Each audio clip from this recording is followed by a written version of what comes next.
L'Université de Liège est située en Belgique francophone.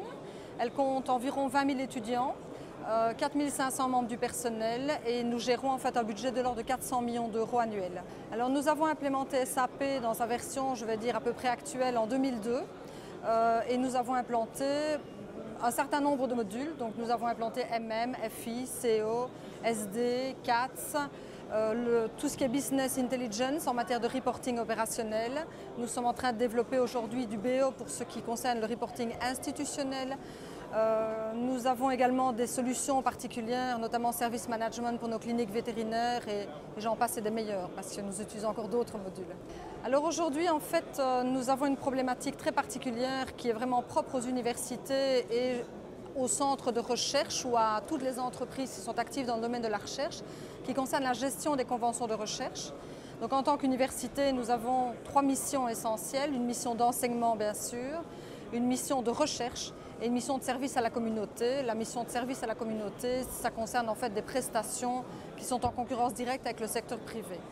Mais alors plus particulièrement concernant la mission de recherche, donc nous sommes amenés à aller trouver des bailleurs de fonds, à les convaincre de nous allouer des budgets pour mener des recherches, de la recherche appliquée, de la recherche fondamentale dans toute une série de domaines. Et la gestion de ces conventions de recherche est extrêmement complexe parce que les critères d'attribution, d'éligibilité et de justification vis-à-vis des bailleurs de fonds sont tous différents les uns des autres, selon les bailleurs de fonds, selon les programmes de recherche. Et donc il y a une complexité documentaire, une complexité de flux à gérer extrêmement importante.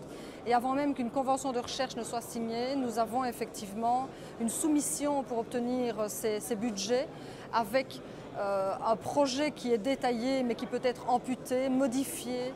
Et donc tout le suivi de toute cette gestion doit être effectivement assuré de manière très pointue et pas seulement, comme nous le faisons actuellement, gérer des aspects comptables et financiers une fois qu'une convention est signée. Alors les éléments qui sont pris en compte par les bailleurs de fonds, c'est évidemment le know-how, le savoir-faire des équipes de recherche, leur renommée internationale, leur capacité à tisser des réseaux internationaux.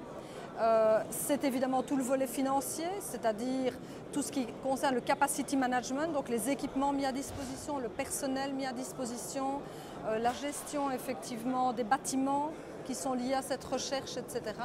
Et donc nous avons effectivement un vaste panel de critères à remplir en fait. Alors c'est un problème qui occupe les universités depuis pas mal d'années, en particulier les universités qui tournent sur SAP, puisque SAP aujourd'hui est le logiciel de gestion le plus couramment utilisé par les universités dans le monde entier.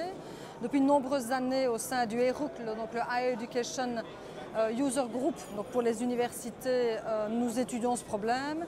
Et il y a 2 ans, nous avons eu l'occasion effectivement à Toronto de voir une première solution SAP qui est la solution RPM, Resource Portfolio Management, qui a permis notamment à l'époque à une université d'Amérique du Sud de traiter cette problématique. Pour la première fois, je veux dire à la satisfaction en tout cas des autres universités. Et donc depuis lors, un certain nombre d'universités dans le monde ont commencé à développer cette solution. Donc au niveau de l'Université de Liège, nous avons aussi fait le choix de cette solution et nous sommes en train de démarrer vraiment le paramétrage de cette solution avec notre partenaire SOA People en fait. Donc aujourd'hui nous sommes vraiment au début du paramétrage, donc nous n'avons pas encore implémenté toute la solution. La problématique que nous rencontrons et sur laquelle nous sommes en train effectivement de plancher avec nos partenaires, ça concerne vraiment le lien entre toutes les demandes extrêmement spécifiques des bailleurs de fonds et leur intégration dans notre SAP actuel, c'est-à-dire dans le module PS, donc Project System, qui est le cœur aujourd'hui de notre système SAP en fait. Concernant RPM, notre expérience est encore très neuve. Maintenant, sur la conduite de projets SAP, puisqu'effectivement j'en ai déjà conduit un certain nombre, communiquer, communiquer, communiquer, encore communiquer.